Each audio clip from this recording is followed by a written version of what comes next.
नमस्कार दोस्तों, हमारे YouTube चैनल MS प्रजापति पर बहुत बहुत स्वागत है। तो दोस्तों, जानिए स्त्री की रचना करते समय देवदूत क्यों परेशान हो गए थे। दुनिया में अक्सर आपने सुना हो कि स्त्री को समझा ही नामुमकिन है।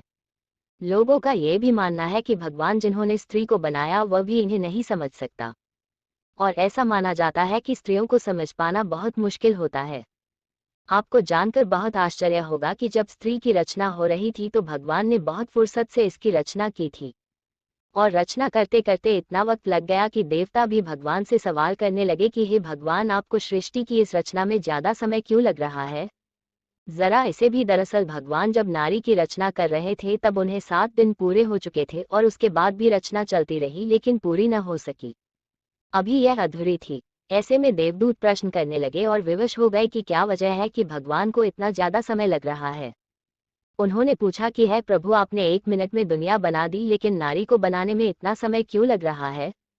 आखिर आपको इसे बनाने में इतना समय क्यों लग रहा है, इससे पहले आपने किसी भी रचना में इतना समय नहीं लगा।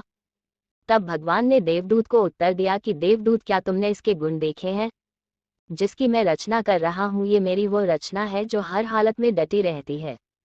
हालात कुछ भी हो, अच्छे या बुरे, कभी भी दिखती नहीं है। हमेशा हर परिस्थिति में संभाले रखती है, फिर स्थिति चाहे कैसी भी हो, कितनी भी भयानक क्यों न हो, सबको खुश रखती है। इसमें इतने गुण है कि यह अपने परिवार और बच्चों को एक समान प्यार करती है। जिस नारी की रचना में इतना वक्त लग रहा है वह न केवल अपना ध्यान बल्कि बीमार रहने के बावजूद घंटों कार्य करने की क्षमता रखती है। तो देवदूत, तुम ही बताओ कि जिस नारी की मैं रचना कर रहा हूँ उसमें इतना समय लगना चाहिए कि नहीं। देवदूत, मैंने नारी में इतना प्रेम डाला है कि पूरी दुनिया एक तरफ हो जाए और नारी का प्रेम एक तरफ हो जाए, फिर भी नारी के प्रेम में कभी भी कमी नहीं आएगी। जरा इसे भी, देवदूत ने जब भगवान की इन बातों को सुना तो हैरान रह गए और भगवान से पूछने लगे कि क्या ये केवल अपने 2 हाथों के द्वारा इतना सब कुछ कर सकती है। तो भगवान ने इसका जवाब दिया, देवदूत बिल्कुल, इसकी कारण तो यह मेरी सबसे अद्भुत व सबसे आश्चर्यजनक रचना कहलाएगी। ये सब सुनने के बाद देवदूत ने पास जाकर भगवान की बनाई गई अधूरी रचना को जब हाथों से छुआ और जब उसके गाल पर हाथ लग गया तो देवदूत प्रभु से बोले कि हे भगवान, ये तो बहुत नाजुक है, ये कैसे इतना सब कुछ कर पाएगी। तो भगवान इस प्रश्न पर मुस्करा कर कहते हैं, हाँ तुम सही कह रहे हो देवदूत, ये बाहर से जितनी नाजुक समझ आ रही है उतनी है नहीं। शरीर और स्वभाव नाजुक जरूर है पर अंदर से उतनी ही मजबूत है। जरा इसे भी, देवदूत, आपको जिस प्रकार से आश्चर्य हो रहा है उसी प्रकार से सबको होगा।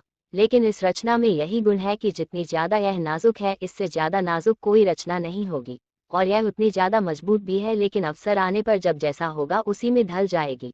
अर्थात ये कोमल है लेकिन इसे कमजोर समझने की गलती मत करना। ये जितनी कोमल दिखती है उतनी कमजोर है नहीं।